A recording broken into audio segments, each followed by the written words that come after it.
Oleh karena itu kitab ini saya beri judul telah datang zamannya apa yang dikabarkan oleh Rasulullah sallallahu alaihi wasallam.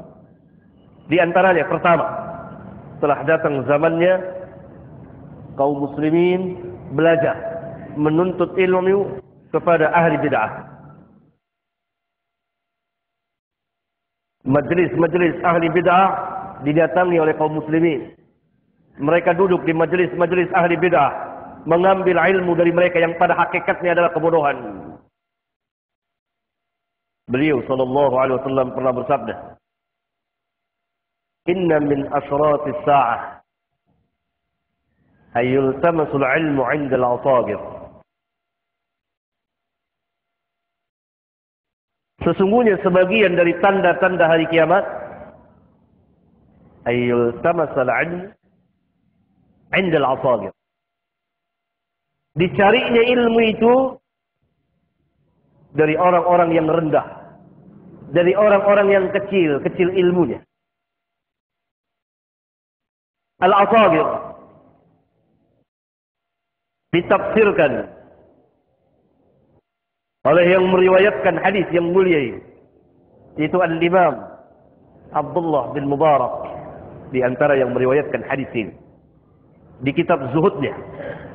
Al-asagir yaitu ahlul bid'ah,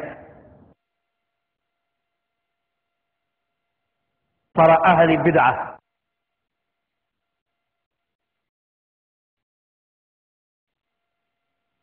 Ini telah terjadi dan sedang berlangsung kejadiannya pada zaman kita sekarang ini. Hadis yang mulia ini merupakan salah satu tanda dari tanda-tanda kenabian dan kerasulan beliau. Apa yang beliau katakan akan terjadi, telah terjadi. Dan sedang terjadi. Sekaligus hadis yang mulia ini merupakan peringatan yang sangat-sangat keras kepada setiap muslim akan bahaya dan kerusakannya bid'ah dan ahli bid'ah pada diri kaum muslimin.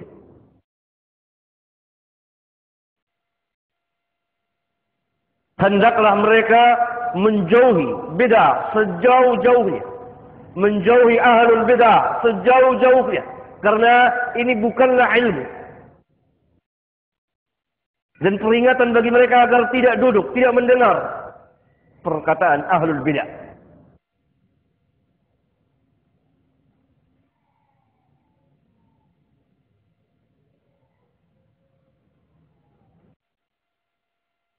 Dalam hadis yang mulia ini, Rasulullah SAW memperingati kita, awas, hati-hati dengan bid'ah.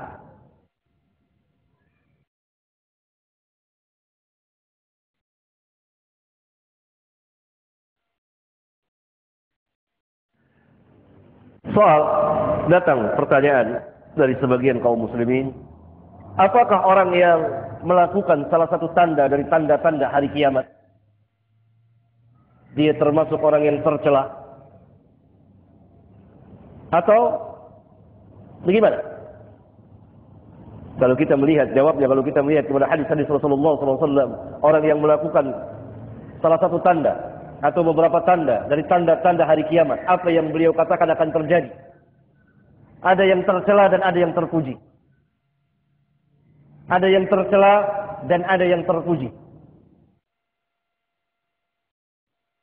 Ada yang haram, ada yang tidak haram, tapi hilang keutamaan. Seperti beliau menceritakan bahwa nanti seorang hanya memberi salam kepada orang yang dia kenal.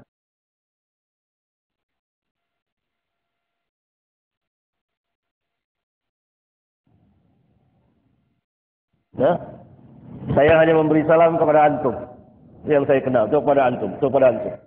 Saya tidak memberi salam kepada kaum muslimin yang lain. Sebagai salah satu pelaku dari tanda-tanda hari kiamat. Dan perbuatan saya ini bukanlah haram, tetapi hilangnya sejumlah keutamaan yang telah disediakan oleh Islam. Bahwa orang muslim yang baik adalah yang memberi salam kepada orang yang dia kenal dan orang yang tidak dia kenal. Yang tidak dia kenal dari kalangan kaum muslimin. Maka salah satu kebaikan dari Islam, saya tidak mengerjakannya.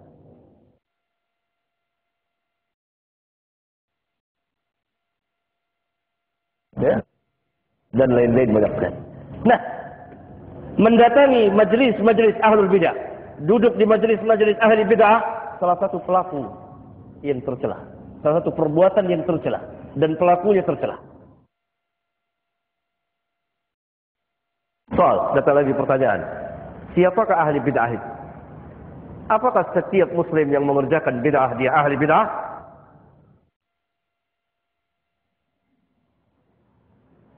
Atau lengkapnya, pertanyaan itu apa bid'ah itu?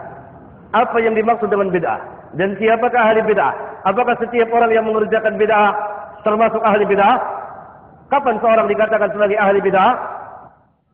Dan hukum-hukum yang berkaitan dengan atau muamalat terhadap ahli bid'ah. Mana yang boleh, mana yang tidak boleh. Mana batasan-batasannya. Luaskan. Kita batasi pembicaraan. Apa yang dimaksud dengan bid'ah? Bid'ah dijelaskan langsung oleh Rasulullah SAW artinya. Yang masuk dalam arti secara bahasa dan istilah secara syar'iyyah. Iyyakum wa muhdatsatil umur, fa inna kulla muhdatsatin bid'ah. Fa inna kulla muhdatsatin bid'ah. Awaslah kamu dari urusan atau perkara-perkara yang baru, muhdats. Setiap perkara yang baru bid'ah. Rasulullah SAW langsung menjelaskan arti bid'ah secara syar'iyyah. Beliau melarang kita dari urusan perkara-perkara yang baru dalam hal apa? Dalam hal din, agama, peribadatan kepada Allah. Karena rangkaian dari sabda beliau ini sebelumnya, fa'alaikum bisunnati. Maka bid'ah terbatas dalam urusan din, agama, peribadatan kepada Allah. Tidak urusan duniawiyah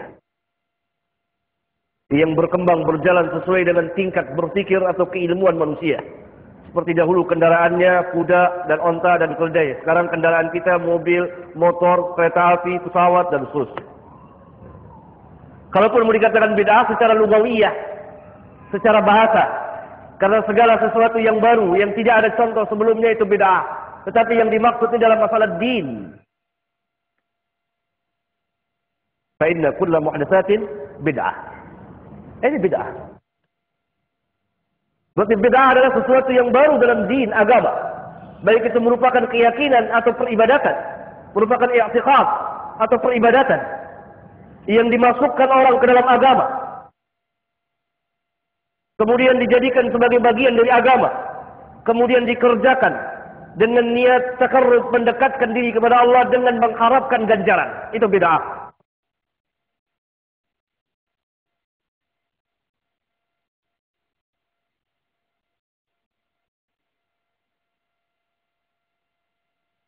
Apa saja yang tidak ada keterangannya dari sunnah Nabi yang mulia sallallahu alaihi wasallam, kemudian dimasukkan orang dalam bagian agama, lalu diyakini, kemudian dikerjakan atau diamalkan dengan niat takarrub kepada Allah tabaraka wa taala, dalam rangka taat kepada Allah tabaraka wa taala dengan mengharapkan pahala sekian dan sekian, padahal itu bukan bagian dari agama dan itu perkara yang muhdats, maka itulah bid'ah.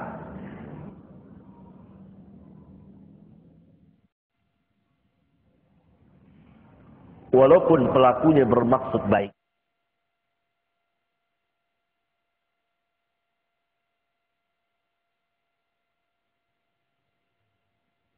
Walaupun pelakunya niat baik dalam rangka taat kepada Allah.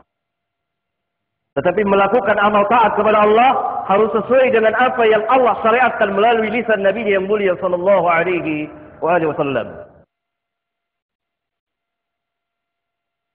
Tidak bisa kita buat-buat. Ini bid'ah.